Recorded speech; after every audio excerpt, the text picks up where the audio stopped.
नमस्कार दोस्तों। किसी ने सच ही कहा है, दूसरों के साथ किया हुआ छल बर्बादी के सारे रास्ते खोल देता है। अगर आप किसी के साथ गलत करते हैं तो आपके साथ भी गलत होगा। उस समय यह बात हमें समझ नहीं आती है, लेकिन देर से ही सही कर्मों की सजा जरूर मिलती है। आप इससे कभी बच नहीं सकते।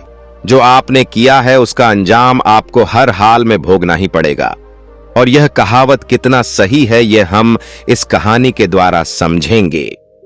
जब गौतम बुद्ध एक सभा कर रहे थे, तभी एक व्यक्ति ने उनसे पूछा, हे बुद्ध, कर्मों का फल कैसे मिलता है? अगर बुरे कर्मों का फल मिलता है तो अच्छे कर्म कैसे किए जाते हैं? गौतम बुद्ध ने कहा, मैं तुम्हें एक कहानी सुनाता हूं, तुम इसे ध्यान से सुनो। महात्मा बुद्ध अब अपनी कहानी की शुरुआत की। बहुत समय पहले की बात है। रामू और श्यामू नाम के दो भाई एक गांव में रहते थे। श्यामू अक्सर रामू को देखकर जलता था, क्योंकि रामू स्वभाव से बहुत अच्छा था। उसके दिल में सबके लिए दया और आदर भाव था। श्यामू का स्वभाव ऐसा था कि उसके दिल में दूसरों के लिए कोई दया नहीं था। वह हमेशा दूसरों का अनादर करता और नुकसान पहुंचाते रहता था। धीरे धीरे काफी वक्त गुजर गया। रामू श्यामू के मां बाप इस दुनिया में नहीं रहे। रामू ने खूब अच्छे से उनका अंतिम संस्कार किया। वह गांव वालों को भोजन के लिए आमंत्रित किया और ब्राह्मणों को दान दक्षिणा देकर विदा किया। वह हर साल अपने माता पिता की बरसी पर ब्राह्मणों को भोजन कराता और दान देता। यह सब चीजें श्यामू को पसंद नहीं आती थीं और वह रामू से जलते रहता था। एक बार अपने माता पिता की बरसी पर रामू ने अपने राज्य के राजा को आदर सत्कार के साथ बुलाया और राजा के सामने ब्राह्मणों और पूरे गांव को खाना खिलाया। ब्राह्मणों को दान भी दिया ताकि उसके माता पिता स्वर्ग में खुश रह सकें। तभी राजा ने श्यामू से पूछा, तुम्हारा भाई तुम्हारे माता पिता के लिए इतना कुछ करता है, तुम ऐसा क्यों नहीं करते हो? क्या तुम्हें यह समझ नहीं आता कि तुम भी अपने माता पिता के लिए कुछ कर सकते हो? श्यामू ने कुछ नहीं कहा और चुपचाप वहां से चला गया। उसे गुस्सा आ रहा था, क्योंकि राजा ने उसकी बेइज्जती की और वह रामू से अपने अपमान का बदला लेने का सोच रहा था। अगले दिन ढोंग करना शुरू करता है। नगर के सामने जोर जोर से चीखने लगता है, मेरे मां बाप मेरे सपने में आए थे। वह स्वर्ग में खुश नहीं है कि कोई वहां जाकर उन्हें खाना बनाकर खिलाएं, वो तभी खुश रहेंगे। उन्होंने मुझसे सपने में कहा था, रामू को मेरे पास भेज दो, वह उनकी बहुत सेवा करता है, वह इसके साथ बहुत खुश रहेंगे।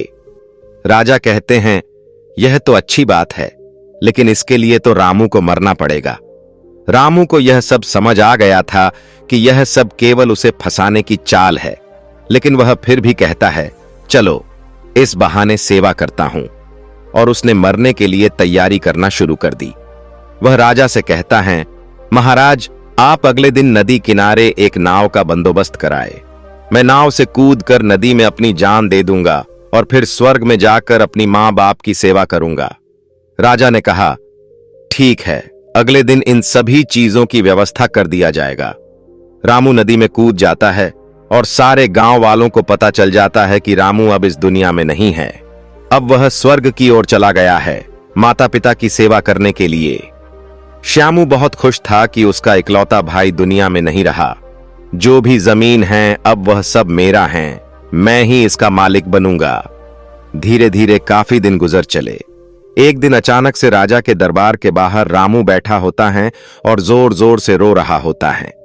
राजा के सिपाही उसे दरबार में ले जाते हैं और पूछते हैं, यह चमत्कार कैसे हुआ? तुम जिंदा कैसे हो? तब रामू बताता है, मैं स्वर्ग में गया था। मैंने देखा मेरे मां बाप अभी भी खुश नहीं है। वो मेरे पर गुस्सा हो रहे थे और कह रहे थे, तुम्हें तो खाना बनाने भी नहीं आता तुमसे। अच्छा तो श्यामू है जो तुमसे अच्छा खाना बना लेता है। तुम जाओ और उसे भेज दो। राजा श्यामू को बुलाते हैं और सारी बातें बता देते हैं और कहते हैं, तुम्हारे भाई ने माता पिता के लिए इतना त्याग किया है, अब तुम्हारी बारी है। क्या तुम उनके लिए ऐसा कुछ नहीं कर सकते? श्यामू को ना चाहते हुए भी ये सब करना ही पड़ता है। अगले दिन फिर से सारी तैयारी किया जाता है। श्यामू घर आकर सोचता है, मैं वहां जाऊंगा ही नहीं। अगले दिन शहर छोड़कर कहीं चला जाऊंगा। फिर रामू ने राजा को सारा सच बताया। वास्तव में वह जिंदा कैसे बचा? उसने पहले ही मछुआरे से बात कर ली थी, जिससे उसकी जान बची और वह 1 महीने तक नगर से दूर रहा था। फिर सही समय पर राज्य में लौट आया। वह यह सब केवल इसलिए किया क्योंकि वह श्यामू को एक सबक सिखाना चाहता था।